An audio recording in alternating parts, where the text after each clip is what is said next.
Passons au deuxième exemple de réaction d'un oxyde non métallique avec de l'eau.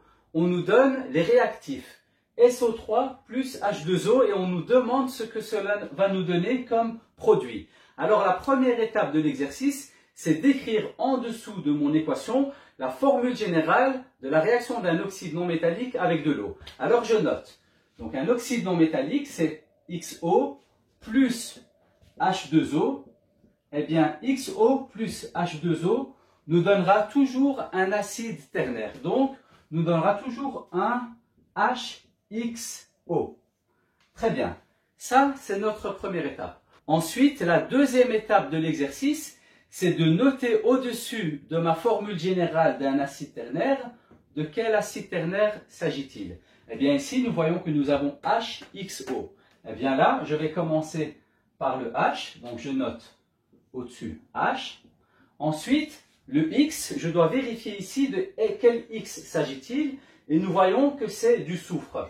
Donc, je mets un atome de soufre, et puis, au-dessus de l'oxygène, eh bien, je mets un atome d'oxygène.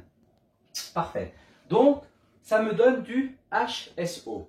Alors, souvenez-vous que le XO, c'est souvent un groupement parmi les groupements que nous avons appris dans le cadre du cours de chimie.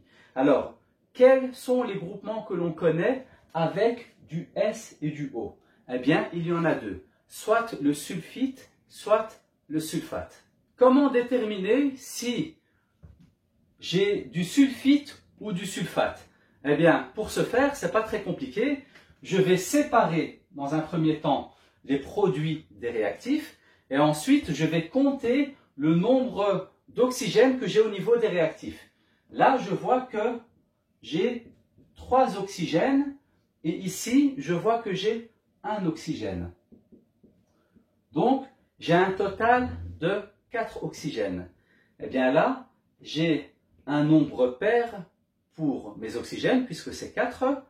Donc, je vais choisir ici, entre les deux groupements, je vais choisir le groupement qui contient un nombre d'oxygène qui est pair. Donc, je vais choisir le SO4. Et je barre le SO3, puisque ici, nous avons 3 oxygènes, c'est un chiffre impair. Et là, nous avons 4 oxygènes, c'est un chiffre pair. Donc, on va bien garder le SO4. D'ailleurs, une chose importante, c'est que vous pouvez essayer de faire l'exercice avec du SO3 et vous allez voir que vous n'arriverez pas à pondérer l'équation en fin de compte. Nous savons dès lors que nous avons du HSO4, que le groupement est bien le groupement sulfate et pas sulfite. Très bien.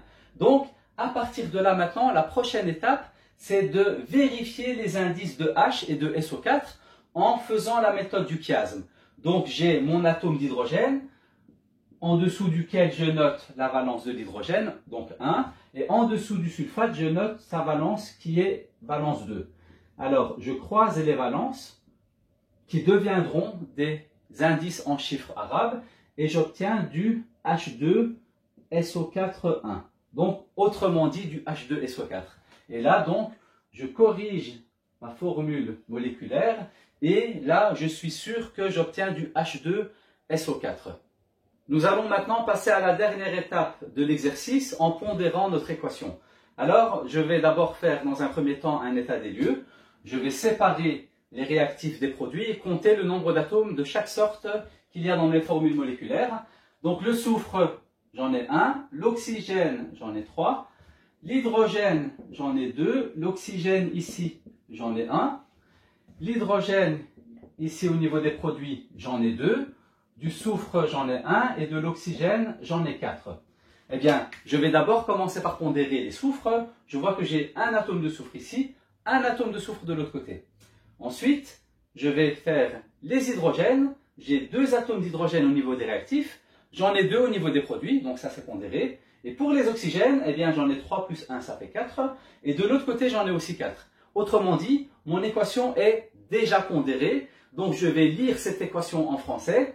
Nous pouvons donc dire qu'une molécule de SO3 réagit avec une molécule d'eau pour produire une molécule de H2SO4. Merci d'avoir suivi cette vidéo et bon travail à tout le monde.